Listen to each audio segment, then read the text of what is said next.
বাঁশের সাঁকোই একমাত্র ভরসা, যে খবর বলছিলাম বিরতিতে যাওয়ার আগে, ঘটনা বাগদার।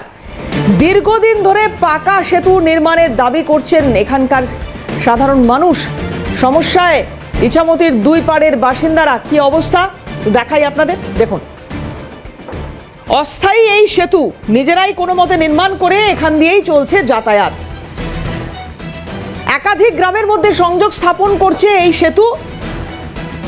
নির্মাণ নিজেরাই করছেন নিজেদের মতো করে যেভাবে সম্ভব, কিন্তু দীর্ঘদিন ধরে পাকা সেতুর দাবি রয়েছে, করা হচ্ছে না বা করা হয়নি, অভিযোগ রয়েছে প্রশাসনের বিরুদ্ধে। কিন্তু কেন এই অবস্থা? কতদিন ধরে এরকম সমস্যায় মানুষকে যেতে হচ্ছে, চলতে হচ্ছে?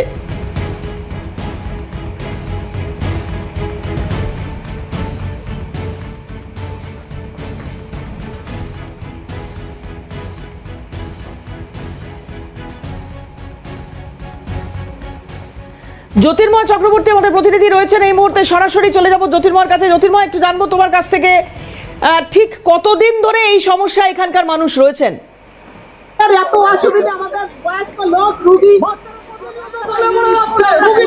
দেখো দেবারতী, তুমি দেখতে পাচ্ছ মানুষের ক্ষোভ। এই মুহূর্তে আমরা যেখানে রয়েছি একদম ইছামতি পারে, ওপারে রয়েছে নলদিপাড়ি, এপারে বালির মাঠ, মধ্যখানে ইছামতি নদী। দীর্ঘদিন ধরে স্থানীয়রা দাবি করছিল একটা কংক্রিটের সেতু। তাদের অভিযোগ, মুখ্যমন্ত্রীর কাছে গিয়েছিলেন, তার বাড়িতে তিনি কথা দিয়েছিলেন, তারপরে সেখানে, কিন্তু বাস্তবে এখন ব্রিজে ব্রিজ আসেনি। তারা কিন্তু ভোট বয়কট হিসেবে দিচ্ছেন। কি বলছেন আমরা একটু কথা বলার চেষ্টা করব। আমাদের অভিযোগ, আমরা যেতে পারছি না গর্ণবাড়ি টর্মিনাল বাজারে বাগদা হসপিটালে, আমাদের স্বাস্থ্য পরীক্ষার জায়গা, যেখানে আমরা যেতে পারছি না। এখানে বাচ্চারা স্কুলে যেতে পারছে না। মুখ্যমন্ত্রীর কাছে গিয়েছিলাম আমরা, তিনি আমাদের রেজলিউশনে সই করেছেন এবং তিনি মাটি পরীক্ষা করবার জন্য টিম পাঠিয়েছিলেন। গত বছর এখানে ইনভেস্টিগেশন হয়ে গেছে, সমগ্র জায়গাটি করতে গেলে তত্ত্বাবধান দরকার, সবকিছু হয়ে গেছে। মাননীয়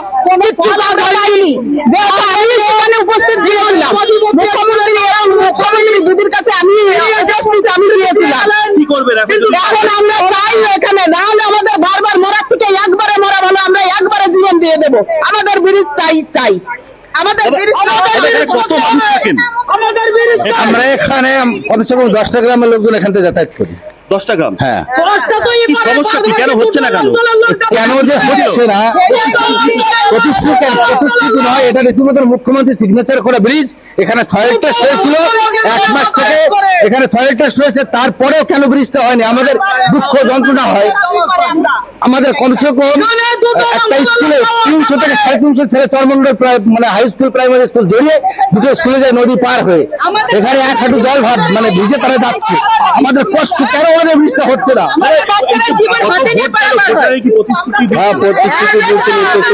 জেলা সভাধিপতি নারায়ণ গোস্বামী বলেছিল যে ভোট বেরোলেই 1 মাসের মধ্যে ব্রিজটা শুরু হবে, কিন্তু আমরা এখন পর্যন্ত দেখতে পেলাম না ব্রিজটা শুরু হলো। বলছি আমাদের বাচ্চারা কত জীবন হাতে নিয়ে এখানে যাওয়া আসা করে, তাহলে এগুলো আমরা এত করে ব্রিজটা ফটো ছাড়ছি, তাদেরকে চোখে বাঁধে না? প্রত্যেকদিন আমরা জীবন এই খবর সম্প্রচারের পরে দেখা যাক পরিস্থিতির কোনো বদল হয় কিনা। অনেক ধন্যবাদ জ্যোতির্ময়।